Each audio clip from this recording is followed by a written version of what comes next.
તો રાજકોટમાં જંગલેશ્વર અને આજી નદીના પટમાં ગેરકાયદે દબાણો પર તબાહી ફરમાવાઈ છે। તો મહાનગરપાલિકા અને પોલીસના સંયુક્ત ઓપરેશનમાં અનેક દબાણો દૂર કરાયા છે। જો કે શાંતિપૂર્ણ માહોલમાં કામગીરી યોજાઈ છે ત્યારે કોઈ ઘર્ષણ પણ જોવા મળી નથી। તો દબાણકર્તાઓએ સ્વેચ્છાએ ગેરકાયદેસર બાંધકામોને હટાવ્યા છે। જંગલેશ્વર વિસ્તારમાં 7 ઝોનને વહેંચીને ડિમોલિશન કાર્યવાહી કરાઈ છે ત્યારે આવતીકાલે પણ બાકીના દબાણો તોડવાની કામગીરી ચાલુ રહેશે।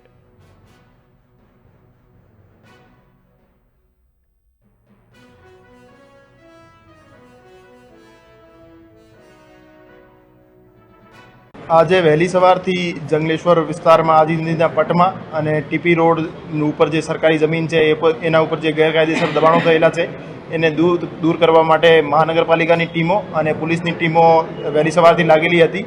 આખા વિસ્તારને 7 એરિયામાં વહેંચી દેવામાં આવેલ હતો અને 7 એરિયા મેં મનપાની ટીમોની સાથે અમારી પોલીસની ટીમો સાધન સામગ્રી સાથે અને તમામ એન્ટી રાઇટ્સ ગિયર સાથે તૈનાત હતી। અને છેલ્લા ઘણા દિવસોથી મનપાની ટીમો દ્વારા અને પોલીસની ટીમો દ્વારા ઘરે ઘરે જઈ દરેક રહેવાસીને દરેક દબાણકર્તાને સમજાવવામાં આવતા હતા। એના લીધે મોટાભાગના જે દબાણકર્તાઓ છે એને સ્વૈચ્છિક રીતે પોતાના દબાણ તોડી પાડ્યા હતા અને બાકીના જે દબાણકર્તા હતા પોતાની રીતે પોતાનો સામાન લઈ જતા રહ્યા હતા। તો પોલીસ સાથે ઘર્ષણનો અથવા તંત્ર સાથે ઘર્ષણનો એક પણ કોઈ બનાવ બનેલ નથી અને આખું જે ડિમોલિશનની પ્રક્રિયા છે શાંતિપૂર્ણ રીતે અને સૌહાર્દપૂર્ણ માહોલમાં આજની પ્રક્રિયા પૂર્ણ થયેલ છે અને આવતીકાલે વહેલી સવારથી ફરીથી જે બાકી રહેલા ડિમોલિશન છે એ મહાનગરપાલિકાની ટીમો સાથે પોલીસનો બંદોબસ્ત સાથે તોડવાની પ્રક્રિયા હાથ ધરવામાં આવશે।